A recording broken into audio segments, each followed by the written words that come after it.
the time it is going to take to recover.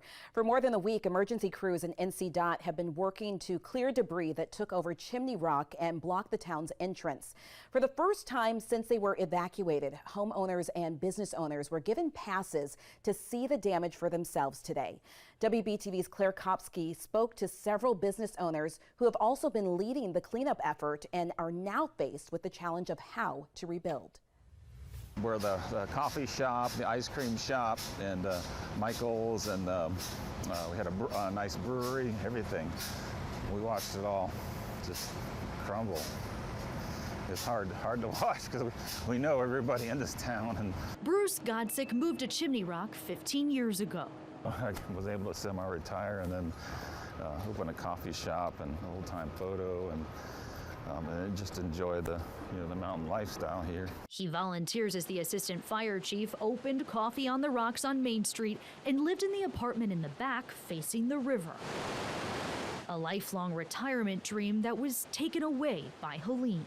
As you can see how deep it is here, the water was churning here like a tsunami coming at you. It's almost like a war zone, a disaster that anybody could have either fathomed at all. This is a video Bruce took of the damage after he watched their home and their business be torn into the Broad River minutes after he evacuated his wife. I watched everything peel away and kept praying for the next business, hold up, and then that would disappear. Standing up on the hillside, he was helpless and still can't quite believe what he witnessed. Wake up and we'd ask each other, was that a dream or was that a nightmare we just had? But then you walk outside and I'm like, no, it's real. It's very hard with when you put your heart and soul into the village here. Mayor Peter O'Leary also lost part of his business, Bubba O'Leary's General Store. It's very emotional, especially initially.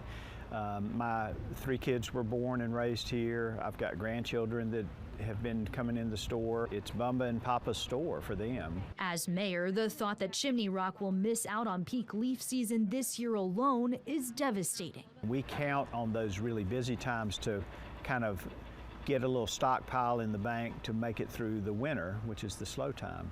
So from economically, it hurts. For this year, emergency crews and NCDOT have been clearing debris and rebuilding Main Street for days. All that to prepare for homeowners and business owners to re-enter the town on Wednesday to see the damage for themselves. That's part of the healing process, is to see those business owners repairing their business. A will to win their town back that no one else can truly understand. Lost everything that my wife and I had their entire lives. We escaped really with the clothes on our back. Slowly but surely, we'll get all the ugly out of here and make it beautiful again. In Chimney Rock, Claire Kopsky. Chimney Rock strong, we're going to rebuild. WBTV, on your side. And indeed, they will rebuild. Bruce's family has set up a GoFundMe to help them rebuild their coffee shop and their home. The village of Chimney Rock also set up a fund for those affected, and you can find both links to this story on our website. The Lincoln County Sheriff's Office is on the ground to help with the Helene recovery.